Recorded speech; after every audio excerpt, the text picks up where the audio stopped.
Hello dear students, welcome back to career planet. Myself Shaili Gurwani और हम chapter पढ़ रहे हैं पृष्ठीय रसायन। तो बच्चों, पृष्ठीय रसायन 90% चैप्टर कंप्लीट हो चुका है। 2 या 3 क्लासेस में हमारा पूरा चैप्टर कंप्लीट हो जाएगा। ठीक है, आज हम डिस्कस करने वाले हैं कॉलॉइडी विलयनों के गुण। लास्ट टर्न पे हमने कॉलॉइडी विलयन की कुछ प्रॉपर्टीज को डिस्कस किया था। क्या क्या पढ़ा था? तो हमने पढ़ा था कॉलॉइडी विलयन विषमांगी प्रकृति के होते हैं। कॉलॉइडी विलयन में क्या होते हैं? 2 घटक होते हैं, 2 अवस्थाएं होती हैं, एक जो घुली हुई है और दूसरा जो विलायक है। तो बच्चों, वह अवस्था जो घुली हुई है ना, जो फैली हुई है, वितरित है, वो है परिक्षिप्त प्रावस्था, और जिसके अंदर वितरित है वो है परिक्षेपण माध्यम। तो हमने कहा था कुछ भी एग्जाम्पल ले लो, लाइक बादल ले लो, है ना। क्लाउड एक कॉलॉइडी विलयन है। तो बादल में हमने कहा था पानी की बूंदें जो है वो वायुमंडल में या वायु में फैली हुई है। तो बच्चों, वायु यानी गैस और पानी की बूंदें यानी द्रव। तो द्रव और गैस का जो कॉम्बिनेशन है वो कॉलॉइडी विलयन है, द्रव गैस कॉलॉइडी विलयन, है ना। तो हम कहेंगे सारे कॉलॉइडी विलयन क्या होते हैं? विषमांगी होते हैं। अब वाटर ड्रॉपलेट्स, जल की बूंदें, उन्हें हमने बोला था परिक्षिप्त प्रावस्था, और वायु यानी कि परिक्षेपण माध्यम। ठीक है। सिमिलरली हमने कहा था कि भाई दूध ले लो, है ना। तो दूध भी कॉलॉइडी विलयन का एग्जाम्पल है। तो दूध में होती है श्वेत गुलित वसा जो कि लिक्विड है, और बाकी माध्यम क्या है? तो हम कहेंगे घुली हुई तो पानी में है, जल में है। तो परिक्षेपण माध्यम जल, और प्रावस्था जो है वो ऑयल मान लो, है ना, श्वेत गुलित वसा मान लो, वो भी है तो द्रव ही। तो द्रव कॉलॉइडी विलयन, विशेष नाम हमने दिया था इमल्शन। तो हम कहेंगे भाई जितने भी कॉलॉइडी विलयन हैं वो सबके सब क्या है? विषमांगी प्रकृति के होते हैं। ठीक है, कोई बड़ी बात नहीं है। तो कॉलॉइडी विलयन हमने देखा विषमांगी प्रकृति के होते हैं। और क्या पढ़ा था बच्चों हमने? तो हम कहेंगे कॉलॉइडी विलयन एक तो नेचर हो गया। दूसरा, अब अगर हम बात करें तो कॉलॉइडी विलयन की डिफरेंट प्रॉपर्टीज आती है। लाइक अगर मैं आपसे कहूँ प्रकाशिक गुणों को समझाओ, तो कॉलॉइडी विलयन की प्रकाशिक गुण समझाओ, मतलब आज आपको पूरा टिंडल इफेक्ट एक्सप्लेन करना पड़ेगा। अगर मैं आपसे कहूँ नहीं कॉलॉइडी विलयन के यांत्रिक गुण समझाओ, तो बच्चों यांत्रिक गुण समझाओ मतलब पूरी की पूरी ब्राउनियन गति को एक्सप्लेन करना पड़ेगा। अगर मैं आपको कहूँ कि अगर आप कॉलॉइडी विलयन को माइक्रोस्कोप से देखते हैं तो क्या होगा, तो एक्सप्लेन करो, तो आपको उसका कलर एक्सप्लेन करना पड़ेगा। फिर एक प्रॉपर्टी आती है सेडिमेंटेशन, अवसादन, है ना। और दूसरी प्रॉपर्टी क्या थी? तो हम कहेंगे सेडिमेंटेशन और कलर। ठीक है, कलर के अलावा हम कहेंगे भी विषमांगी प्रकृति। उसके अलावा तो हम कहेंगे टिंडल इफेक्ट, ब्राउनियन गति, बहुत सारे कैरेक्टर्स है जो हमें आज की क्लास में क्या करने हैं? एक्सप्लेन करने हैं। ठीक है, तो हम कहेंगे चलो एग्जाम्पल्स हमारे सारे क्लियर है। तो हम कहेंगे ओके, एग्जाम्पल्स हमारे सारे क्लियर है, विषमांगी प्रकृति हमारी सारी क्लियर है। एक नेचर मुझे याद नहीं आ रहा था, हाँ, अणुसंख्यक गुणधर्म, कॉलिगेटिव प्रॉपर्टी। तो मैंने आपको कहा था आपने चैप्टर विलयन में पढ़ा है अणुसंख्यक गुणधर्म। अब अणुसंख्यक गुणधर्म क्या होते हैं? तो किसी विलयन के वे भौतिक गुण जो उसमें उपस्थित विलय कणों की संख्या पर निर्भर करते हैं। भाई आपने विलय कितना मिलाया है, उसके कण कितने हैं, उसके मोल कितने हैं, उस पर डिपेंड करते हैं। ठीक है, तो आप सॉल्यूशन में पढ़ेंगे भाई क्वथनांक उन्नयन। मैंने आपको बताया पानी तो 100 डिग्री पे उबलता है, लेकिन पानी में शुगर मिलाओ तो 100 पे नहीं उबलेगा, 100 से ज़्यादा पे उबलेगा। तो क्वथनांक में वृद्धि होगी, है ना। हिमांक अवनमन, मतलब आपको पानी जमाओ, बर्फ़ जमानी है, मतलब है ना, पानी को बर्फ़ में कन्वर्ट करो तो तुम कहोगे फ्रीजिंग पॉइंट तो 0 डिग्री सेंटीग्रेड। लेकिन मैं कहूँगी नहीं, तुम थोड़ा शुगर मिला के अब जमाओ, तो तुम कहोगे नहीं 0 पे तो नहीं जम रहा, 0 से नीचे जम रहा है। तो क्वथनांक बढ़ना, हिमांक का घटना, परासरण दाब, ये बहुत सारी प्रॉपर्टीज़ है जिन्हें कहते हैं अणुसंख्यक गुणधर्म। अब हम देखेंगे भी जितने कण मिलाते हैं अणुसंख्यक गुणधर्म के मान उतने ज़्यादा आते हैं। अब कॉलिगेटिव प्रॉपर्टी अगर मैं कॉलॉइडल सॉल्यूशन की डिस्कस करूं, तो कॉलॉइडल सॉल्यूशन में क्या है कि कॉलॉइडी कण जो है वो छोटे छोटे कणों के जुड़ने से बनते हैं, क्योंकि आपके पास यहाँ जो कणों का आकार है वो बड़ा है ना। वास्तविक विलयन की बात करूं कि भाई जल में ग्लूकोज घोल दो, शुगर घोल दो, नमक घोल दो, तो कणों का आकार 1 नैनोमीटर से छोटा है। लेकिन मैं कहूँगी नहीं इनको कॉलॉइडी अवस्था में लाओ, तो आप कहोगे कणों का आकार 1 नैनोमीटर से बड़ा। तो बड़ा कब होगा? जब छोटे छोटे कण आपस में जुड़ जाएंगे। तो बच्चों, कण जुड़ जाएंगे तो कणों की संख्या घट जाएगी, है ना। मैंने 100 मोल घोले, लेकिन 2-2 जने जोड़ रहे तो 100 के 50 हो गए, तो हम कहेंगे मोलों की संख्या घट गई। अब कणों की संख्या या मोलों की संख्या घटती है तो अणुसंख्यक गुणधर्म घट जाते हैं। तो हम कहेंगे भी कॉलॉइडी विलयन के अणुसंख्यक गुणधर्मों के जो मान हैं वो वास्तविक विलयन के कंपैरेटिवली तो कम होंगे, क्योंकि यहाँ पे कण जो है वो जुड़ जाते हैं। ठीक है, फिर थर्ड प्रॉपर्टी आती है रंग, कलर को एक्सप्लेन करो। तो हम कहेंगे भी कॉलॉइडल सॉल्यूशन जो है, जिस लाइट का भी जो लाइट आएगी उसको वो क्या करते हैं? प्रकीर्णित कर देते। तो भाई जिस रंग के प्रकाश का क्या करते हैं, जिस वेवलेंथ वाली लाइट का क्या करते हैं, प्रकीर्णन करते हैं ना, स्कैटर करते हैं, ठीक है। तो बेटर लाइन जो है, जो शब्द है वो प्रकीर्णन है। तो हम कहेंगे भाई जो भी लाइट आई उसको क्या करते हैं, वो प्रकीर्णित कर देते। तो भाई जिस तरंग दैर्घ्य के प्रकाश को वो प्रकीर्णित करते हैं उस तरंग दैर्घ्य का कलर आपको दिखेगा। जैसे आपने पढ़ा भाई स्काई इज ब्लू, आकाश का रंग नीला होता है। तो आकाश में क्या होता है, तो हम कहेंगे वायु, और वायु में फैले हुए धूल के कण। तो भाई हवा में फैले हुए धूल के कण जो है वो कॉलॉइडल विलयन बनाते हैं, क्योंकि वो कभी भी सेटल डाउन तो होंगे नहीं, है ना। हवा अलग रहेगी, धूल मिट्टी अलग रहेगी और मिक्स भी रहेगी, ठीक है। तो विषमांगी विलयन है ना भाई, विलयन क्यों, क्योंकि दोनों हमेशा मिक्स रहते हैं, आप अलग नहीं कर सकते। तो दो चीज़ों के मिश्रण को तो विलयन कहते हैं, है ना। अब वो विषमांगी विलयन है तो कॉलॉइडल विलयन हो जाएगा। अब हम कहेंगे कि भाई धूल में हवा में जो धूल के कण हैं वो नीले रंग के प्रकाश को ही क्या कर रहे हैं, प्रकीर्णित कर रहे हैं, ब्लू कलर की लाइट की स्कैटरिंग कर। इसलिए आपको जो लाइट है ना, जो आपको स्काई का जो कलर है वो ब्लू दिखाई देता है, ठीक है। तो हम कहेंगे भाई कॉलॉइडी कण जो है जिस रंग के प्रकाश को क्या कर रहे हैं, प्रकीर्णित कर रहे हैं, वो रंग दिखेगा। अब हमें कैसे पता चलेगा, तो हम कहते कणों का आकार जो है ना उसका भी रेंज है, फिक्स नहीं है कि भाई 1 नैनोमीटर वाला कण नहीं। आपने कहा 1 से लेके 1000 नैनोमीटर तक के जो कण हैं वो सब के सब कॉलॉइडी अवस्था में। तो भाई अब कणों का साइज तो वेरी करेगा, तो उस कणों का आकार वेरी करेगा तो रंग भी थोड़ा बहुत क्या होगा, वेरी करेगा। तो इन 3 प्रॉपर्टी को हम डिस्कस कर लेते हैं भाई, विषमांगी प्रकृति, अणुसंख्यक गुणधर्म और कलर।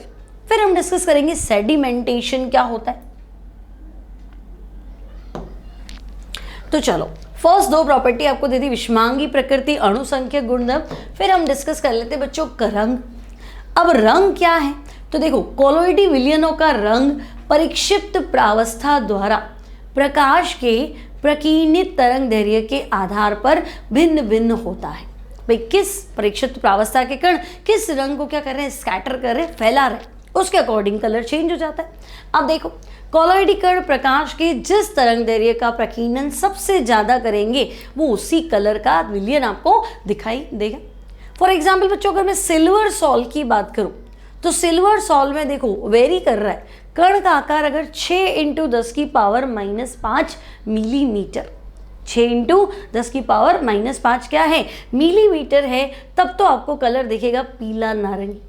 अब थोड़ा बढ़ा दो, 6 की जगह 9 कर दो, तो अगर 9 × 10⁻⁵ मिलीमीटर है तो बच्चों कण का इन कणों के वजह से या इनके आकार में बढ़ोतरी की वजह से जो विलयन का रंग है वो दिखेगा आपको लाल नारंगी। तो पहले येलो था, है ना, पीला नारंगी, उस कलर को स्कैटर कर रहे थे, उसका प्रकीर्णन कर रहे थे।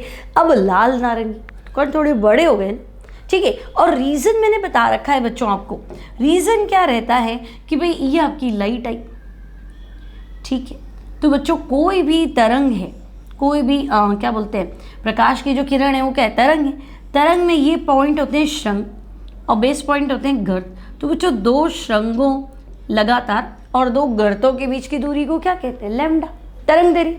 तो हम क्या देखते हैं कि भाई ये लैम्डा जो है ना, ये दूरी और कॉलॉइडी कणों का आकार, इनका रेंज क्या होता है, लगभग बराबर होता है। तो हम कहेंगे भाई इनका रेंज अगर लगभग बराबर है तो ये लाइट ऐसे भी नहीं है कि इनको पास करके निकल जाए, है ना। ये क्या करेंगे, इसको फैला देंगे। तो बच्चों लाइट है ना बिखेर देते हैं, कॉलॉइडी विलयन क्या करते हैं, कॉलॉइडी कण क्या करते हैं, प्रकाश का प्रकीर्णन करते थे, मतलब फैला देते हैं, उसको बिखेर देते। तो अब वो जिस कलर को, है ना, जिस वेवलेंथ वाली लाइट को सबसे ज़्यादा फैलाएंगे उस कलर का आपको कॉलॉइडी विलयन दिखेगा। अब वेरी क्यों करा, तो भाई आपके पास कॉलॉइडी कण का आकार फिक्स नहीं है, वेरी कर रहा है 1 से लेके 1000 नैनोमीटर, है ना। तो हम कहेंगे देखो पहले ये वाला साइज था 6 × 10⁻⁵, तो पीले रंग की लाइट बिखरती थी, येलो ऑरेंज। थोड़ा आकार अगर आपने बड़ा कर दिया, मान लो इससे बिखेरेगा तो वो भी, लेकिन मान लो आकार जो है थोड़ा सा बड़ा हो गया तो भी वो लाइट बिखेरेगा, लेकिन वेवलेंथ बदल जाएगी। तो तरंग दैर्घ्य बदलने से रंग बदल गया बच्चों। तो येलो के बाद क्या हो गया, तो हम कहेंगे लाल नारंगी, ठीक है। तो हम कहेंगे ओके भाई 3 पॉइंट हमारे क्लियर हो गए कॉलॉइडी विलयनों के गुण में। कौन कौन सा, तो हम कहेंगे विषमांगी प्रकृति होती है, उसमें कोई दो राय नहीं है।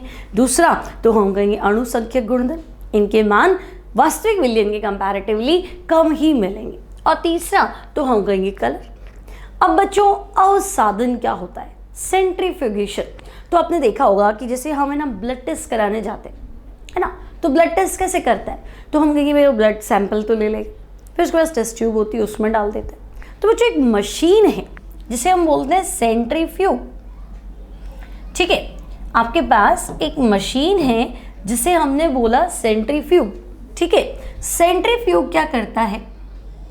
मान लो जैसे प्रेशर कुकर आपने देखा होगा, तो प्रेशर कुकर जैसा एक बर्तन आपको दिखेगा, ठीक है, और इसमें ये प्लेट लगी हुई है ना। अब ये जो प्लेट है बच्चों, इसमें ये होल्स बने हुए, जैसे टेस्ट ट्यूब स्टैंड देखा है ना लैब में, वैसे होल्स बने हुए, ताकि आप इसमें क्या करो, टेस्ट ट्यूब डाल दो। ठीक है, तो आप ब्लड टेस्ट के लिए क्या करोगे, ब्लड सैंपल को लोगी, वो आपने टेस्ट ट्यूब में डाल दिया। ठीक है, डाल दिया हमने। अब इसको यहाँ पे फिट कर दो, है ना, इसको यहाँ पे फिट कर दो और बंद कर दो। अब आप क्या करो, मशीन स्टार्ट कर दो, है ना, इलेक्ट्रिसिटी से कनेक्ट होती है लाइट से, तो चलती है लाइट से, तो आप इसको क्या करो, चालू करो। चालू करोगे, है ना, तो सेंट्रीफ्यूग है, ये क्या होगा, घूमेगा। अब बच्चों घूम के इतनी स्पीडली घूमता है कि कोलॉइडी विलयन में परिक्षिप्त प्रावस्था और परिक्षेपण माध्यम के कण क्या हो जाते हैं, अलग हो जाते हैं। दोनों अवस्थाएं जो हैं कोलॉइडी विलयन की वो अलग हो जाती है ना। भाई हमें ब्लड टेस्ट करना है तो हमें हीमोग्लोबिन अलग करना है, प्लाज्मा अलग करना है, उसके अलग अलग अंदर हम क्या करेंगे, टेस्ट करेंगे ना। तो पहले अलग कैसे करेंगे, ब्लड तो पूरा कोलॉइडी विलयन है ना, तो पहले अलग करने के लिए इस मशीन को यूज करते हैं, इसे बोलते हैं सेंट्रीफ्यूगेशन। ठीक है, अवसादन। अब यही चीज हमने यहाँ पे भी लिखा है, देखो कि भाई अवसादन करते क्या है।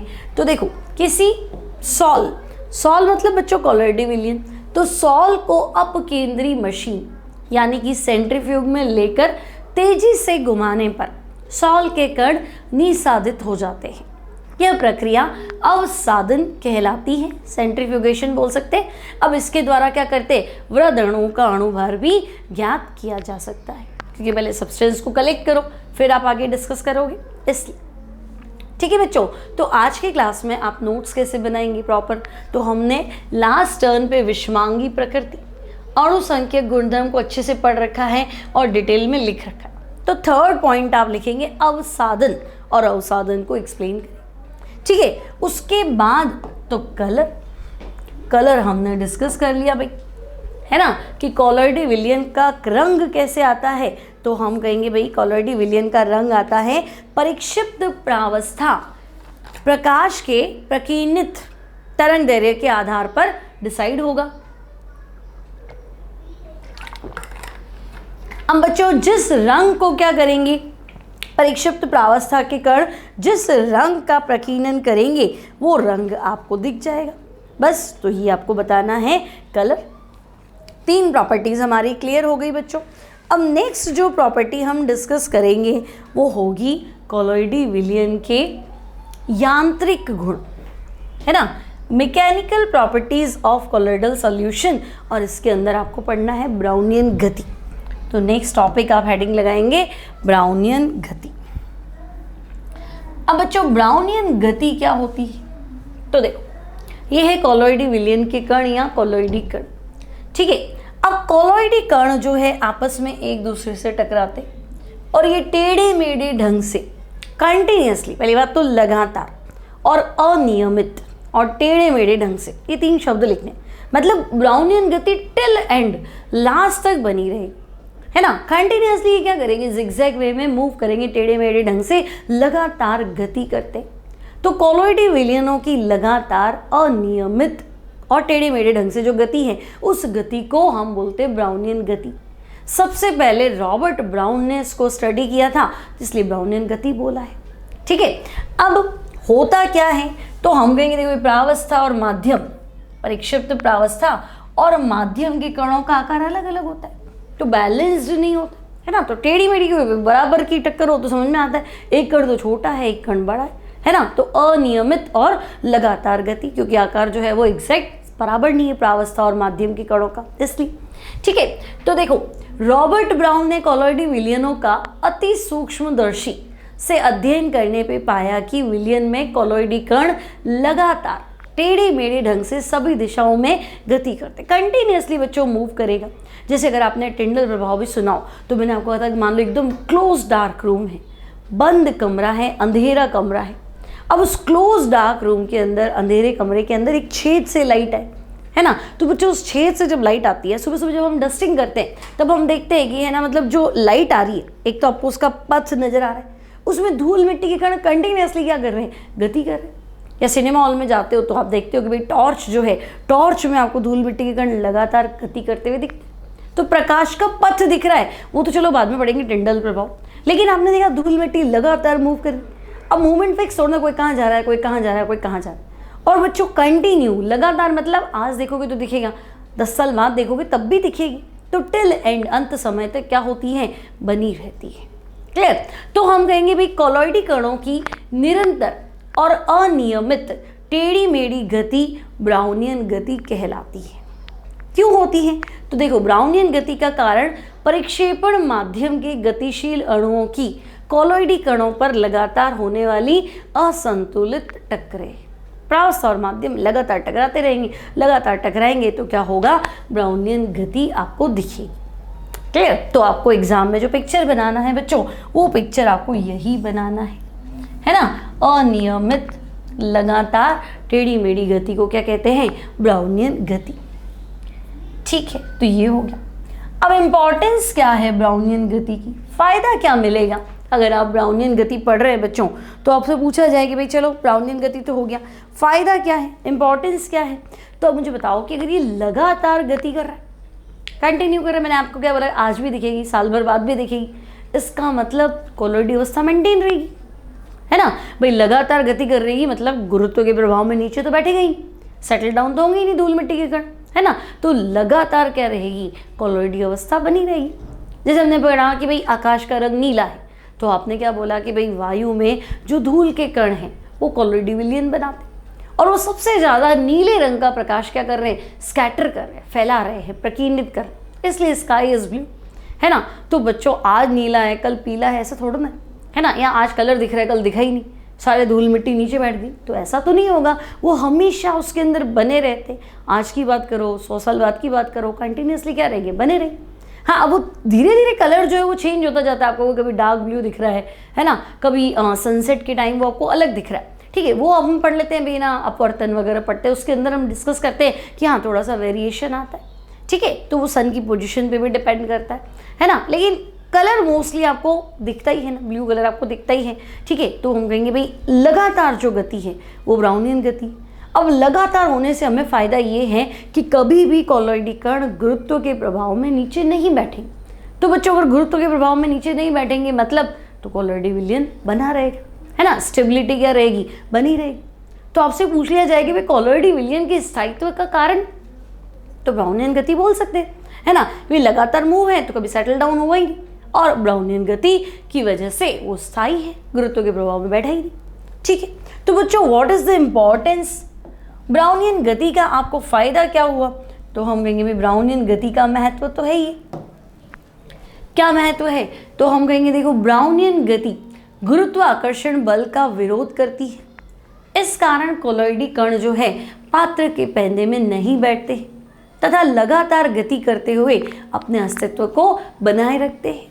मतलब इस वजह से कॉलॉइडी कण क्या है, स्थायी है। ठीक है, अब अणुगति सिद्धांत की पालना करती है। कैसे, तो बच्चों लास्ट ईयर आपने क्लास 11 में गैसीय अवस्था में पढ़ा था अणुगति सिद्धांत। तो अणुगति सिद्धांत होता क्या है, तो हम कहेंगे अणुगति सिद्धांत भी तो यही कह रहा था कि भाई कोई भी जो गैस है ना, गैस में जो उसके छोटे छोटे कण हैं वो क्या करते हैं, लगातार गति करते हैं, है ना, रैंडमली अनियमित लगातार टेढ़े मेढ़े ढंग से क्या करते हैं, मूव करते रहते। कभी भी गैस जो है वो शांत नहीं बैठती। तो ये भी तो वही कह रहे है ना। तो हम कहेंगे दोनों पोस्टुलेट, दोनों धारणाएं सेम। नेक्स्ट, ब्राउनियन गति की सहायता से अवोगाद्रो संख्या ज्ञात की जा सकती है ना। ब्राउनियन गति की सहायता से एवोगाड्रो नंबर कैसे निकालेंगे, एवोगाद्रो संख्या पढ़ रखा है आपने बच्चों, Na। एवोगाद्रो संख्या क्या होता है, Na इक्वल्स टू 6.02 इंटू 10⁻23। अब मुझे बताओ कि भाई 1 मोल अगर आपको पदार्थ दे दी, तो एक मोल पदार्थ में इतने कण होने चाहिए। तो भाई जितने कण होंगे गति क्या होगी, उतनी ज़्यादा होगी। ठीक है, तो हम कहेंगे जितनी ज़्यादा ब्राउनियन मूवमेंट्स होंगी मतलब कणों की संख्या उतनी क्या है, ज़्यादा है। तो ये भी हम इससे फाइंड कर सकते हैं। ठीक है, अब ये तो हो गया कि भाई ब्राउनियन गति का महत्व क्या है। अब आपसे पूछा बच्चों कि ब्राउनियन गति की विशेषताएं क्या है, तो आप 2-3 बातें खुद ही सोचो कि भाई अगर मैं आपको टेम्परेचर बढ़ा दूँ, ताप बढ़ा दूँ, तो आपने देखा ताप बढ़ाते हैं है ना, तो गतिज ऊर्जा बढ़ती। जनरली वे कोई भी चीज़ को गर्म करोगे तो एनर्जी दे ही रहे हो ना, हीट प्रोवाइड कर रहे हो, तो हम लेंगे गतिज ऊर्जा बढ़ती। तो गति तो है ब्राउनियन गति, अगर गतिज ऊर्जा बढ़ गई तो ब्राउनियन गति बढ़ जाएगी। तो हम कहेंगे हाँ, ताप से तो रिलेशन सीधा सीधा पता चल रहा है कि ताप बढ़ाया तो ब्राउनियन गति बढ़ी। अब भाई कोलोइडल कण का जो आकार है वो आपका फिक्स नहीं है। आपने कहा रेंज है 1 से 1000, मतलब 1 वाला भी हो सकता है, 5 वाला भी हो सकता है ना, और 10 वाली रेंज भी हो सकती है, और 1000 100 वाली भी हो सकती है, और 1000 वाली भी हो सकती है। 1 से बड़ा होना चाहिए। ठीक है, तो हम कहेंगे चलो 10, 100 और 1000 की रेंज ले लेते है ना। तो अब मुझे बताओ, एक तो 10 वाली रेंज है मतलब 10 नैनोमीटर का कण, 100 वाला उससे बड़ा है ना, और 1000 मतलब 900 वाला मान लो, चलो है ना, 999 मान लो, तो उससे बड़ा। तो बच्चों कण का आकार जितना बड़ा होगा तो गति तो कम हो जाएगी। भाई छोटे छोटे कणों का रैंडम मूवमेंट, अनियमित गति क्या होती, फास्ट होती। लेकिन थोड़ा बड़ा है तो मूवमेंट थोड़ा धीरे होगा, और बड़ा है तो मूवमेंट क्या होगा, और धीरे होगा। मान लो कि ना भाई आप क्रिकेट खेलते हो तो क्रिकेट की बॉल है, ठीक है, फिर आप फुटबॉल खेलते हो तो वो भी बॉल है, तो बराबर स्पीड से थोड़ा ना जा सकती है। जिस स्पीड से क्रिकेट की बॉल फेंक रहे हो उस उस स्पीड से आप फुटबॉल थोड़ा ना फेंक सकते हो, पॉसिबल नहीं। तो हम कहेंगे हाँ भाई कण का आकार जैसे जैसे जैसे जैसे बढ़ेगा गति जो है वो अपने आप क्या हो जाएगी, कम हो जाएगी। ठीक है, फिर आपने पढ़ा था भाई द्रव स्नेही और द्रव विरोधी कोलोइडल विलयन, है ना। द्रव स्नेही मान लो शहद है, गोंद है, जिलेटिन है ना, तो हमें इतना गाढ़ा है कि मूव करना मुश्किल है। लेकिन द्रव विरोधी में प्रावस्था और माध्यम बिल्कुल अलग रहते, तो प्रावस्था कण माध्यम में लगातार क्या कर सकते हैं, गति कर सकते। तो विलयन जितना श्यान होगा, जितना गाढ़ा होगा, फिर आप कहोगे नहीं भाई मुझे तो ब्राउनियन गति दिखनी नहीं है उसके अंदर। तो ये कुछ पॉइंट्स है जो हमें याद रखने हैं। और अगर मैं कहूँगी लास्ट टिल लॉन्ग बनी रहती है ना, टिल एंड बनी रहती है, तो ब्राउनियन गति तो है ना भाई। अगर जल में या मान लो वायु में धूल के कण लगातार गति कर रहे, तो आज आपको दिखा, कल भी दिखेगा, परसों भी दिखेगा, जब भी देखोगे आपको दिखेगा, तो टिल एंड अंत समय तक क्या होगी, बनी रहती। तो हम कहेंगे हाँ ये कुछ कैरेक्टर्स है जो ब्राउनियन गति से रिलेटेड है। तो बच्चों अगर आपसे पूछ ले कि भाई ब्राउनियन गति की विशेषताएं बताओ, तो पहला पॉइंट देखो जो हमने डिस्कस कर लिया है। फर्स्ट पॉइंट है कणों का आकार जितना छोटा होगा ब्राउनियन गति उतनी ही तेज होगी। तो बिल्कुल छोटा कण होगा तो गति लगातार होगी और ज़्यादा ही होगी।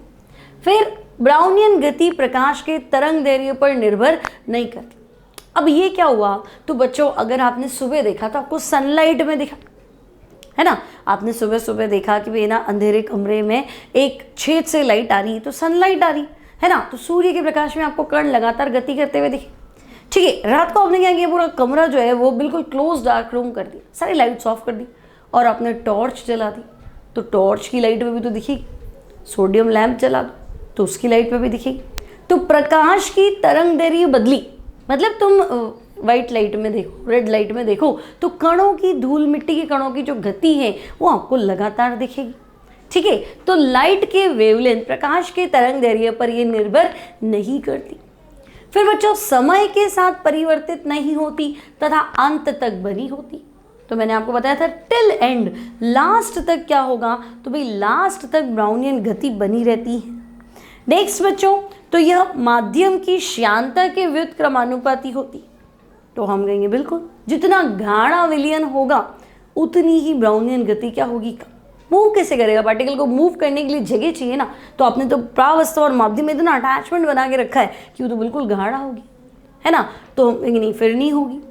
और ताप बढ़ने के साथ ब्राउनियन गति क्या होती है, तो भाई बढ़ती है ना, ताप बढ़ने के साथ ब्राउनियन गति बढ़ती है। क्यों, क्योंकि ताप बढ़ने से ऊर्जा बढ़ेगी, गतिज ऊर्जा बढ़ती है, गतिज ऊर्जा बढ़ती है तो गति तो बढ़ेगी, उसमें कुछ सोचना ही नहीं है। क्लियर? तो हम कहेंगे चलो भाई ब्राउनियन गति भी आपका क्लियर, कि अगर मैं आपसे कहूँ कोलॉइडी कणों के यांत्रिक गुण समझो, मैकेनिकल प्रॉपर्टी, तो ब्राउनियन गति को अच्छे से एक्सप्लेन करना है। अब बच्चों मैं आपको कहूँ कि भाई आप कोलॉइडी विलयनों के प्रकाशिक गुण समझो, तो प्रकाशिक गुण मतलब टिंडल प्रभाव को आपको समझाना पड़ेगा। अब बच्चों टिंडल प्रभाव क्या होता है, तो देखो इस तरह का सीन आपने देखा होगा, है ना? क्या दिख रहा है आपको? घना जंगल, और घने जंगल में देखो लाइट जो है वो बिल्कुल जहाँ जहाँ से जगह मिल रही है वहाँ से आ रही, ठीक है। अब जहाँ से इसको जगह मिली, जहाँ छोटी जगह बड़ी जगह मिली, वहाँ से लाइट आ रही है ना। और ये तुम्हें नहीं दिख रहा कि भाई ये देखो ये प्रकाश का जो पथ है वो विजिबल है कि भाई हाँ देखो ये लाइट जो है ये यहाँ से आ रही, फिर ये लाइट यहाँ से आ रही, तो हम कहेंगे प्रकाश का पथ जो है वो हमें दिखाई दे रहा है, ठीक है। तो बस इसी को ही तो टिंडल प्रभाव बोला है। सिनेमा हॉल में भी आप क्या देख रहे हो? टॉर्च से लाइट आ रही, तो उस टॉर्च की लाइट को ही देख पा रहे हो, बाकी सब जगह तो अंधेरा है। तो टॉर्च की लाइट आपको बिल्कुल सीधी सीधी सीधी और उसमें मूव करता हुआ दिख रहा है, प्रकाश का पथ आपको एग्जैक्टली दिख रहा है कि हाँ ये, ठीक है। तो ये सब क्या है भाई? ये सब टिंडल प्रभाव है, कि अगर आपको प्रकाश का पथ दिखाई दे तो वो टिंडल प्रभाव। कैसे दिखाई दे रहा है प्रकाश का पथ? तो हम कहेंगे भाई कि ये मान लो जंगल ही, तो हवा है और धूल है, हवा में धूल मिट्टी के कण क्या बनाएंगे? कोलॉइडी विलयन। लाइट आएगी तो इनका तो आपस में झगड़ा है, लाइट का वेवलेंथ, प्रकाश का तरंग दैर्घ्य और कोलॉइडी कणों के आकार की कोटि क्या होती है? लगभग समान होती है ना। बिल्कुल बारीक सा कण होना, अगर मैं आपको कहूँगी बिल्कुल छोटा सा, मान लो ये लाइट है, ठीक है, और मान लो पानी में नमक घुला हुआ है, तो आप कहोगे तो इतना छोटा सा कण है ना कि लाइट आराम से पार हो जाती है, कोई फर्क भी नहीं पड़ता है, कोई फर्क नहीं पड़ेगा। लेकिन आप कह रहे हो कि भाई प्रकाश है ना और कोलॉइडी विलयन है, तो ये साइज और ये साइज बराबर है लगभग, है ना, ऑर्डर सेम है, मतलब समझे ना भाई। ये अगर 1 से 100 नैनोमीटर के बीच की रेंज रखती है तो ये भी वही रेंज रख रही है ना। तो अब ये क्या है? इतना बड़ा भी नहीं है, तो भाई देखो पानी में धूल के कण हो तो इतने बड़े हो जाते हैं। अब कहेंगे लो लाइट को जाओ तो जाएगी नहीं, आप बार बार नहीं देख पाओगे। लेकिन वो भी चीज़ नहीं है, ये भी चीज़ नहीं है ना। फिर पानी में नमक घोल दो तो निकल गया, ठीक है, पानी में मिट्टी घोल दो तो नहीं निकले, आपको कुछ नहीं दिखेगा, है ना।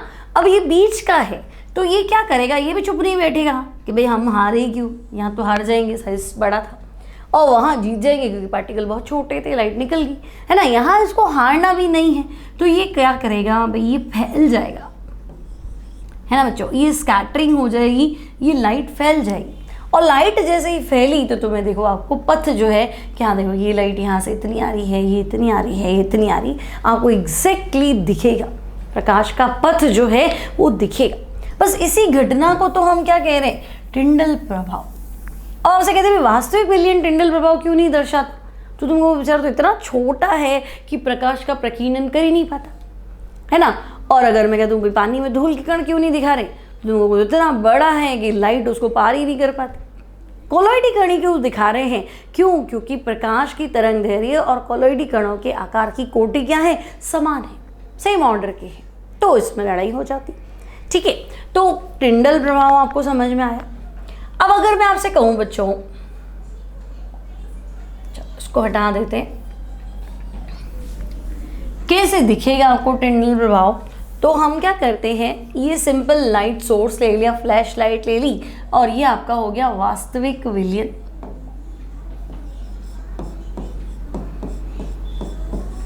ठीक है, ये आपका हो गया वास्तविक विलयन। तो बच्चों इसमें से तो क्या होगा? तो हम कहेंगे लाइट जो है वो निकल जाएगी, आपको पता भी नहीं चलेगा, ठीक है। लेकिन ये जो है ये कोलॉइडी विलयन, मान लो पानी में थोड़ा सा दूध मिला दिया तो हम कहेंगे ये तो है कोलॉइडी विलयन, ठीक है। अब कोलॉइडी विलयन में से अगर तुम लाइट देखोगे तो तुम्हें क्या दिखेगा? ये एग्जैक्ट दिखेगा, है ना। ये आपको दिखेगा प्रकाश का पथ की लाइट है ना इस तरह से जा, ठीक है। और अगर तुम यहाँ स्क्रीन लगा दोगे, है ना, तो बच्चों जैसे ही तुम यहाँ पे स्क्रीन लगाओगे तो तुम्हें कणों की गति भी दिखेगी। आपको दिखेगा कि भाई पानी में जो दूध मिला है ना उसके कण जो है वो लगातार क्या कर रहे हैं? गति कर, तो इस प्रभाव को क्या कहते हैं? तो इस प्रभाव को कहते हैं बच्चों टिंडल प्रभाव। साइंटिस्ट कौन था? तो सबसे पहले ये जो एक्सप्लेनेशन है ये रॉबर्ट टिंडल ने दिया था, इसलिए इस प्रभाव को क्या कह रहे हैं? तो इसे हम कहते हैं टिंडल प्रभाव। टिंडल ने एक्सप्लेन किया था भाई, रॉबर्ट टिंडल है क्या? तो ये कह रहा है बिल्कुल आप है ना एक बंद अंधेरा कमरा ले लो, बिल्कुल क्लोज डार्क रूम ले लो और कोलॉइडी विलयन रख दो, वास्तविक विलयन रख दो और लाइट का बीम पास करो, है ना। जब एक प्रकाश के पुंज को बंद अंधेरे कमरे में रखे कोलॉइडी विलयन में से गुजारा जाता है तो प्रकाश का जो पथ है ये लाइट, इसमें तो वो दिखेगा नहीं आपको। तो बच्चों प्रकाश का जो पथ है यह पथ जो है वो नीले रंग के, आप देखो बिल्कुल ब्लू कलर की लाइट से क्या होता है? चमकने लगता है। मतलब आपको दिखेगा कि ये लाइट इसमें से आर पार गई, पूरा ब्लू कलर की लाइट आपको दिखेगी। तो प्रकाश का पथ नीले रंग के क्या बोलते हैं रंग से चमकने लगता है, इस घटना को क्या कह रहे हैं? तो उसे भी हम टिंडल प्रभाव कह रहे हैं। ठीक है, तो अगर आपसे पूछे कि भाई आप कोलॉइडी विलयन के प्रकाशिक गुणों को समझाओ तो आप टिंडल प्रभाव समझा दो। क्या है टिंडल प्रभाव? तो देखो जब प्रकाश पुंज को अंधेरे कमरे में रखे कोलॉइडी विलयन के पात्र में से गुजारा जाता है तो हम देखते हैं कि प्रकाश का पथ नीले रंग के प्रकाश के साथ साथ चमकने लगता है। यही टिंडल प्रभाव। जो भी लाइट आपको दिखी ना वो एकदम ब्लू कलर से इल्यूमिनेटेड हो जाएगी, चमक जाएगी। ठीक है, अब बच्चों प्रकाश का पथ कोलॉइडी कणों द्वारा प्रकाश का प्रकीर्णन हो जाने के कारण दिखाई देता है ना भाई। टिंडल प्रभाव क्या है? प्रकाश का प्रकीर्णन, स्कैटरिंग ऑफ लाइट। अब इस घटना का सर्वप्रथम अध्ययन किसने किया था? रॉबर्ट टिंडल ने, इसलिए इसे क्या कहते हैं? टिंडल प्रभाव कहते हैं। ठीक है बच्चों, आज नोट्स आपके पास पहले से लिखे हुए हैं तो जल्दी कंप्लीट हो जाएगा, हर चीज़ को हम 2 बार एक्सप्लेन कर सकते हैं।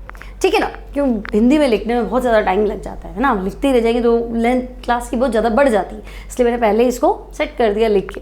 ठीक है, तो टिंडल प्रभाव में कोई दिक्कत नहीं। इंपॉर्टेंट चीज़ तो हम कहेंगे कि भाई रॉबर्ट टिंडल ने इसको स्टडी किया, इसलिए टिंडल प्रभाव कहते हैं, है ना। अब स्टडी कहाँ किया? तो उसने किया पराग कणों के अंदर। अगर बायोलॉजी के स्टूडेंट हो तो समझते हो, है ना। पराग कण, ठीक है, उसके अंदर उसने देखा कि जो पार्टिकल्स है वो लगातार चल रहे हैं। ठीक है, अब ब्राउनियन गति स्टडी करा था, है ना, साथ साथ में ये उससे कनेक्टेड है। ठीक है, अब बच्चों प्रकाश पुंज को अंधेरे कमरे में रखे कोलॉइडी विलयन से गुजारा, तो आप करके देख लो, बिल्कुल है ना। एक क्लोज डार्क रूम ले लो, है ना, उसमें आप कोलॉइडी सॉल्यूशन रखो, पानी में नमक घोल के भी रख दो और पास करो लाइट। तो आप क्या देखोगे? कोलॉइडी विलयन में से जब वो गुजरेगी ना तो बिल्कुल उसका पथ जो है वो चमक जाए, एकदम ब्लू कलर की लाइट आपको दिखेगी। ठीक है, तो बस ये घटना ही तो है टिंडल प्रभाव। क्लियर? तो हम कहेंगे ओके। पिक्चर कैसे बनाएंगे? तो बच्चों अभी हमने जो पिक्चर बनाया है ये पिक्चर आप एग्जाम में बना सकते हैं। ठीक है, वास्तविक विलयन बना दो, कोलॉइडी विलयन बना दो, है ना, और स्क्रीन भी दिखा सकते हो। और कोलॉइडी विलयन में आपको क्या करना है? लाइट का जो पाथ है, प्रकाश का जो पथ है वो आपको दिखाना है। ठीक है, अब अगर मैं आपसे कहूँ कि भाई टिंडल प्रभाव की उदाहरण दे दो, वास्तविक विलयन टिंडल प्रभाव नहीं दर्शाता, उसका रीज़न बता दो, है ना, और सस्पेंशन जल में धूल के कण भी टिंडल प्रभाव नहीं दर्शाते, उसकी वजह बता दो, टिंडल शंकु क्या होता है वो बता दो, तो बहुत सारी बातें बाकी हैं। ठीक है, तो देखो एक चीज़ और पढ़ने को मिलेगी तुम्हें कि जैसे मान लो ना लाइट जा रही है, मान लो ये लाइट है, ठीक है, तो आप लाइट की दिशा में देखोगे तब कुछ नहीं दिखेगा। लाइट जा रही है ना तो आपको इसके पाथ को परपेंडिकुलर ऐसे देखना, ठीक है, प्रकाश के पथ को लंबवत सामने से देखोगे ना, यूं देखोगे तो आपको अच्छे से टिंडल प्रभाव नजर आएगा। उसी डायरेक्शन में जाओगे तो आंखें चौंधी आ जाएंगी, फिर कुछ नहीं दिखेगा। ठीक है, तो अगर आपको कहीं मिला कि प्रकाश के पथ के लंबवत देखने पर टिंडल प्रभाव दिखाई देता है तो वो एग्जैक्ट लैंग्वेज है, वो बिल्कुल सही बात है। समझे मेरी बात? ठीक है, तो इसको कोई क्वेश्चन मिल सकता है बच्चों, थोड़ा ध्यान रखेंगे। अब हमने क्या किया, तो देखो लाइट सोर्स ले लिया, प्रकाश का स्रोत, ठीक है, ये हमने ले लिया यहाँ पे कोलॉइडी विलयन। ठीक है, अब कोलॉइडी विलयन आपने जैसे ही लिया, है ना, तो भाई लाइट सीधी सीधी निकल जाती तो बात ही क्या थी, है ना। जो लाइट मैंने भेजी वैसे ही निकल गई, तब तो क्या देखना, प्रकाश का पथ कैसे दिखे, वो तो पार पार निकल गई। लेकिन क्या हुआ, तो हम कहेंगे भाई देखो लड़ाई झगड़ा तो था ही, प्रकाश के तरंग दैर्घ्य और कोलॉइडी कणों की आकार की कोटि लगभग क्या है, समान। तो लड़ाई तो थी, उसको फैलाए। तो लाइट जो तुमने ऐसे डाली थी यूं, है ना, तो देखो वो तो चली गई ऐसे, और यहाँ से जो आई वो चली गई ऐसे। अब यूं खड़े होकर देखो आप, ऐसे तो आपको ये कोण नहीं दिख रहा, क्या शंकु नहीं दिख रहा ऐसा, तो हम कह रहे हैं ये शंकु दिख रहा है ना, ठीक है। ये जो शंकु बन रहा है, चाहे इधर से बनाओ चाहे इधर से बनाओ, ये ठीक है, इसे कहते हैं टिंडल शंकु या टिंडल कोण, ठीक है, लिख रखा है हमने। तो अंधेरे में प्रकाश पुंज का पथ जो है वो एक शंकु के रूप में दिखाई देता है, जिसे टिंडल शंकु कहते हैं, ठीक है भाई, मान लिया। अब वास्तविक विलयन के कणों का आकार तो भाई इतना छोटा है कि ये प्रकाश का प्रकीर्णन नहीं कर सकते हैं। तो भाई वास्तविक विलयन के कण प्रकाश का प्रकीर्णन कर ही नहीं सकते, तो इतने छोटे हैं कि वो फैला ही नहीं सकते, लाइट आराम से इनको निकाल जाएगी, है ना, इनको पास करके निकल जाएगी। तो हम कहेंगे फिर प्रकाश पुंज का मार्ग नहीं दिखाई देगा। क्लियर, ये भी क्वेश्चन बनता है बच्चों।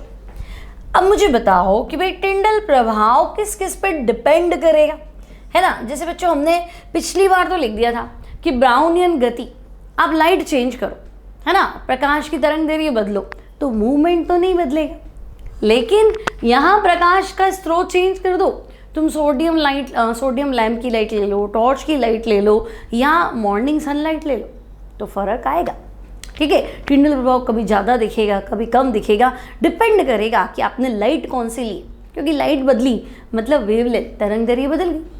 भाई येलो लाइट, ऑरेंज लाइट, है ना, वॉयलेट लाइट, सबका क्या होता है, तरंग दैर्घ्य अलग अलग होता है, ठीक है। तो हम कहेंगे अगर वेवलेंथ बदली तो ये चीज़ें बदल जाएगी। अब डेली लाइफ में हम क्या देखते हैं टिंडल प्रभाव, तो बच्चों देखो जो तुम फिजिक्स में पढ़ते हो अपवर्तन से रिलेटेड, वो हम यहाँ टिंडल प्रभाव पढ़ते हैं। मान लो आपसे कह दिया कि भाई ना तारों का टिमटिमाना, फिजिक्स में पढ़ते हो, रिफ्रैक्शन, अपवर्तन, मतलब वही टिंडल प्रभाव यहाँ पे। तो तारों का टिमटिमाना टिंडल प्रभाव है। धूमकेतु की पूंछ का दिखाई देना, तो आपको यहाँ लिखना है टिंडल प्रभाव है, अपवर्तन तो हमारे सिलेबस में नहीं। तो धूमकेतु की पूंछ का दिखाई देना एक्चुअली होता क्या है, वही हवा में धूल के कण होते हैं, एकदम से स्कैटर करते हैं लाइट को, हमें ऐसा दिखता है कुछ, है ना, हेलिस कॉमेट दिखा, लेकिन एक्चुअली वो टिंडल इफेक्ट है, ठीक है। फिर आकाश का रंग नीला, स्काई इज ब्लू, तो हम कहेंगे वो भी क्या है, टिंडल प्रभाव है, ठीक है। तो टिंडल प्रभाव के उदाहरण पहले उसको डिस्कस कर लेते हैं। तो बच्चों टिंडल प्रभाव के उदाहरण में आपके पास है आकाश का नीला रंग दिखाई देना, टिंडल प्रभाव है। वायु में उपस्थित धूल के कण कोलॉइडी विलयन बनाते हैं तथा नीले रंग के प्रकाश का प्रकीर्णन करते हैं, ओके। फिर बच्चों किसी सिनेमा हॉल में जब प्रोजेक्टर द्वारा स्क्रीन पर प्रकाश डाला जाता है तो प्रकाश के पथ में उपस्थित धूल के कणों द्वारा प्रकाश का पथ दीप्तिमान होता है। भाई आपको दिख रहा है कि ना धूल के कण जो है वो लगातार मूव कर रहे हैं, तो जहाँ तक वो मूव कर रहे हैं तो वो रास्ता ही तो बता रहे हैं आपको, तो प्रकाश का पथ ही तो है वो। तो हम कहेंगे वाह, ये तो वही बात हो गई, सिनेमा हॉल में टॉर्च ले जाओ, चाहे प्रोजेक्टर पे आप क्या कर दो, प्रोजेक्टर पे सामने से लाइट जाती है ना, तो आपको पूरा वो दिखता है, वीडियो जो भी है ना। फिर बच्चों सूर्य की किरणें किसी अंधेरे कमरे में किसी छोटे से छेद में से होकर आती है तो किरणों के पथ में उपस्थित धूल के कणों का दिखाई देना एक्चुअली वास्तव में क्या है, तो हम कहेंगे हाँ भाई ये भी टिंडल प्रभाव है, ये हमें क्लियर है, ठीक है, कोई दिक्कत नहीं।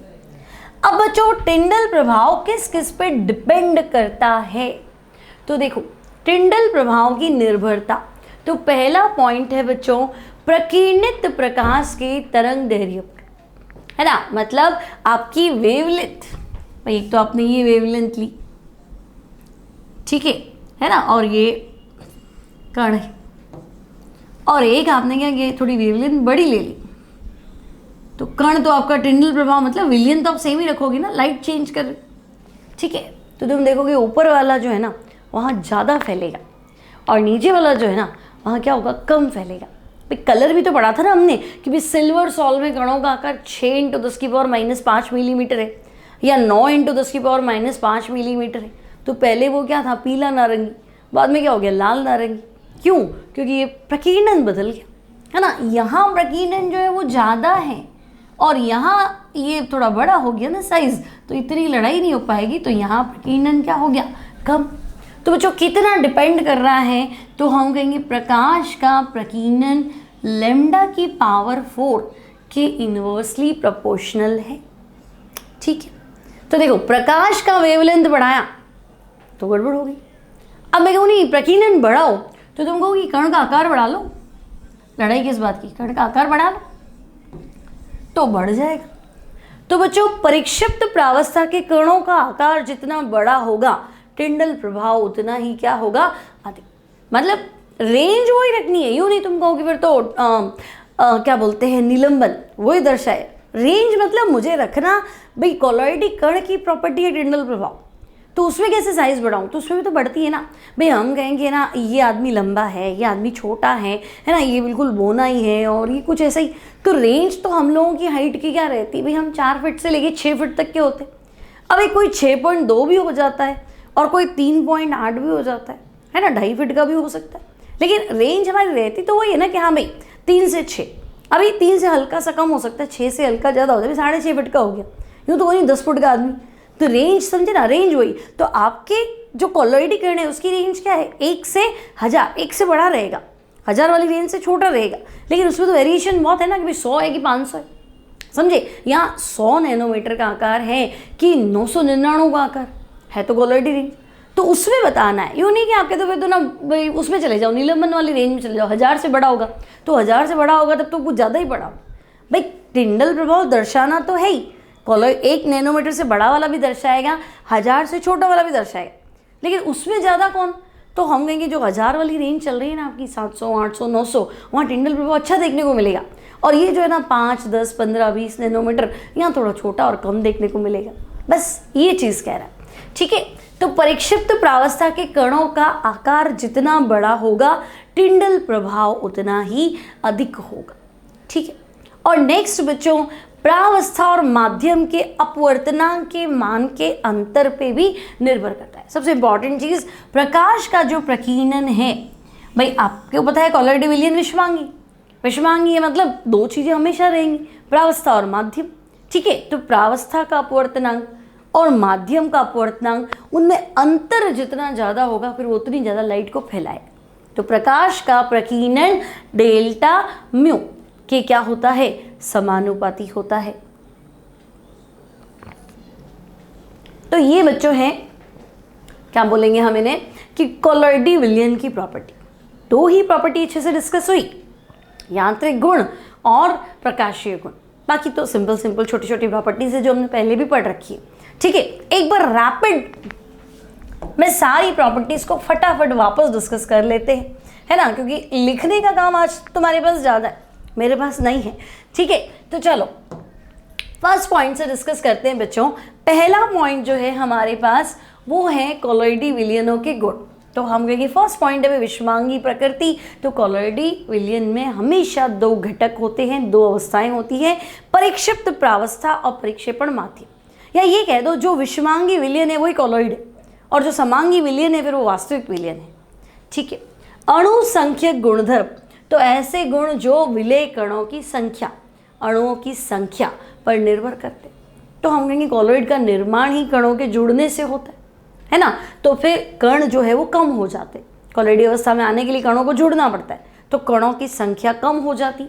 तो इनकी जो वैल्यूज़ है, इनके जो प्रेक्षित मान मतलब प्रैक्टिकली जो तुम देखोगे वो वास्तविक मान से कम मिले, क्योंकि वास्तव में तो आपको लगेगा मैंने 1000 कण घोले थे, है ना, लेकिन कोलॉइडी अवस्था में आने के लिए 1000 जुड़ गए और 1000 के 500 हो गए, तो मान बदल जाएंगे, उल्टा आपके तो कम हो जाएगी, ठीक है। फिर बच्चों अवसाधन, अगर कोलॉइडी विलयन को सेंट्रीफ्यूग अपकेंद्री मशीन में लेके हम क्या करें, घुमा दें, स्पीडली रोटेट करें, तो प्रावस्था अलग और माध्यम अलग हो जाएगा, ठीक है। यहां तक भी कोई दिक्कत नहीं।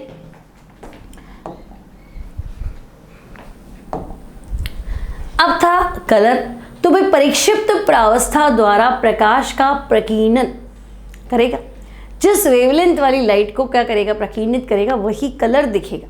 तो हम कहेंगे भाई परिक्षिप्त प्रावस्था की जो कणों का आकार है वो सबसे बड़ा मैटर है ना, उस पर डिपेंड करेगा सब कुछ कि भाई छोटे कण हैं तो आपने अभी पढ़ा था कम प्रकीर्णन करेंगे, ज़्यादा बड़े कण हैं तो अच्छे से प्रकीर्णन करेंगे। तो जिस लाइट को प्रकीर्णित करेंगे वही कलर तो आपको दिख रहा है और वो लाइट बार बार बदल जाती, है ना। तो बच्चों ये क्वेश्चन किसी न किसी शीट में तुम्हें जरूर मिलेगा कि सिल्वर सॉल में जब कणों का आकार 6 × 10⁻⁵ मिलीमीटर है तो ये येलो ऑरेंज कलर को, और जब 9 × 10⁻⁵ मिलीमीटर है तो ये रेड ऑरेंज कलर को क्या करता है, स्कैटर करता है, फैलाता है। आफ्टर दैट तो बच्चों कॉलॉइडी कणों की क्या बोले, लगातार टेढ़े मेढ़े ढंग से सभी दिशाओं में निरंतर गति को हम क्या कह रहे हैं, ब्राउनियन गति। ठीक है, कारण क्या है, तो परिक्षेपण माध्यम के गतिशील अणुओं की कॉलॉइडी कणों पर लगातार होने वाली असंतुलित टक्कर। अब असंतुलित क्यों है, तो मैंने आपको कहा था साइज का फर्क है ना, प्रावस्था और माध्यम। आकार तो हर साइज का है, हर कोटि का है, इसलिए क्या है, असंतुलित टक्करें होती है। ठीक है, स्टडी किसने किया था, तो रॉबर्ट ब्राउन ने, इसलिए ब्राउनियन गति कहते हैं। अब बच्चों लगातार गति करेगा तो ग्रेविटी के इफेक्ट में सेटल डाउन नहीं होगा, है ना, इसलिए कॉलॉइडी कणों का स्थायित्व बना रहता है। फिर केटीजी अणुगति सिद्धांत की भी पालना करती है और अवोगाद्रो संख्या भी ज्ञात कर सकते हैं। फिर क्या देखा था बच्चों, तो इंपॉर्टेंस ब्राउनियन गति की विशेषता है, तो कॉलॉइडी कणों का आकार जितना छोटा होगा ब्राउनियन गति उतनी ही तेज होगी। तो हमें पता है छोटा कण है तो मूवमेंट ज़्यादा होगा। फिर कोई भी लाइट में देखोगे ना तो ब्राउनियन गति हमेशा दिखेगी। ऐसा नहीं है कि येलो लाइट में आपको बहुत अच्छे से दिख रही है, बहुत ज़्यादा फास्ट मूव कर रहे हैं, और रेड लाइट डाली तो धीरे धीरे मूव कर रहे हैं, नहीं, वो मूवमेंट सेम रहेगा, उनकी गति सेम रहेगी। लाइट की वेवलेंथ प्रकाश के तरंग दैर्घ्य से कोई लेना देना नहीं है। अब समय के साथ नहीं बदलती है, अंत तक बनी रहती है। अब बच्चों अगर शांत गाढ़ा होगा तो हमने पढ़ा था द्रव स्नेही में ब्राउनियन गति नगण्य थी, द्रव विरोधी में अच्छे से थी। ठीक है, और टेम्परेचर बढ़ने के साथ तो बच्चों ताप बढ़ाएंगे, गतिज ऊर्जा बढ़ेगी तो ब्राउनियन गति बढ़ेगी। फिर हमने देखा बच्चों प्रकाशीय गुण, ऑप्टिकल प्रॉपर्टीज, तो इसमें हमें लिखना है टिंडल प्रभाव। अब टिंडल प्रभाव क्या है, तो अगर आपने अंधेरे कमरे में कॉलॉइडी विलयन को रखा तो और उसमें से लाइट पास की तो आप देखेंगे प्रकाश का पथ नीले रंग के साथ, नीले रंग की लाइट ब्लू कलर की लाइट के साथ क्या होगा, चमकने लगेगा। बस यही टिंडल प्रभाव है। अब प्रकाश का पथ कॉलॉइडी कणों द्वारा प्रकाश का प्रकीर्णन हो जाने के कारण दिखता है। मतलब लाइट नहीं दिख रही है आपको, उस लाइट में जो एक कण है ना ये गति करते हुए दिख रहे हैं। दिख तो आपको क्या रही है, ब्राउनियन गति दिख रही है बच्चों, है ना। लेकिन अब मुझे बताओ कि भाई ये कण गति करते हुए दिख रहे हैं, और अगर मैं ध्यान से नोटिस करूं तो एक्चुअली ये प्रकाश का पथ ही तो है ना। कण दिख रहे हैं मतलब लाइट ही तो दिख रही है एक तरह से, समझे। तो आपको थोड़ा सा ध्यान रखना है इसमें।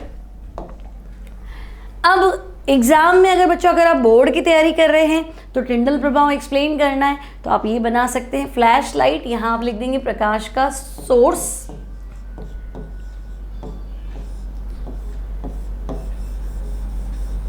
इसकी जगह आप लिख देंगे प्रकाश स्रोत, लाइट सोर्स। वास्तविक विलयन में पास किया तो कुछ नहीं दिखेगा, कॉलॉइडी विलयन में पास किया तो बच्चों ये ब्लू कलर की लाइट आपको दिखेगी, स्क्रीन पे मूवमेंट भी दिखेगा। फिर टिंडल कोण क्या होता है, तो बच्चों देखो लाइट तो आ रही थी लेकिन सीधी नहीं निकली ना, है ना, एग्जैक्ट घूम गई, स्कैटर हो गई, फैल गई, तो ये शंकु बन रहा है। तो ये जो शंकु है, प्रकाश पुंज का पथ जो है वो शंकु के समान, कोण के समान दिखाई देता है, जिसे हम कहते हैं टिंडल कोण, टिंडल शंकु। अब वास्तविक विलयन टिंडल प्रभाव नहीं दर्शाते तो हम कहेंगे वो तो इतने छोटे हैं कि लाइट को स्कैटर नहीं कर सकते हैं। फिर बच्चों टिंडल प्रभाव के उदाहरण, तो हम कहेंगे आकाश का नीला रंग दिखाई देना, धूल के कण क्या करते हैं, ब्लू कलर की लाइट को स्कैटर करते हैं। सिनेमा हॉल में प्रोजेक्टर पर स्क्रीन पर क्या करेंगे, लाइट डालेंगे, प्रोजेक्टर से स्क्रीन पे लाइट डालेंगे तो धूल के कण में प्रकाश का पथ दिखाई देगा। अंधेरे क्लोज डार्क रूम, है ना, अंधेरे बंद कमरे में अगर एक छोटे से छेद से लाइट आ रही है तब भी आपको प्रकाश का पथ जो है वो दिखाई देगा, ये भी टिंडल प्रभाव है। अब किस किस पे डिपेंड करता है बच्चों, तो ये ब्राउनियन मूवमेंट में क्या पढ़ा था कि लैम्डा पे डिपेंड नहीं करता, प्रकाश की लाइट का कलर चेंज कर दो तो गति तो जो है वही रहेगी, लेकिन यहाँ पे अगर तरंग दैर्घ्य बदला तो प्रकीर्णन बदल जाएगा। फिर ब्राउनियन गति पे क्या देखा, कण छोटा होगा तो गति ज़्यादा होगी, या अगर कण का आकार, परिक्षिप्त प्रावस्था के कण का आकार जितना बड़ा होगा टिंडल प्रभाव उतना ही ज़्यादा होगा। और बच्चों, प्रावस्था और माध्यम के अपवर्तनांक के अंतर के समानुपाती होता है प्रकाश का प्रकीर्णन। तो ये हमारे आज के इम्पॉर्टेंट नोट्स से इम्पॉर्टेंट लेक्चर था जिसमें हमने डिस्कस किया ब्राउनियन गति क्या है, टिंडल प्रभाव क्या है। आई होप लेक्चर आपको अच्छे से समझ में आ गया होगा। ठीक है, मिलते हैं अगली क्लास में जिसमें हम डिस्कस करेंगे कोलोइडी विलयनों की वैद्युत गुण, electrical properties of colloidal solution. तब तक पढ़ते रहिए, ऑनलाइन स्टडी को एंजॉय कीजिए।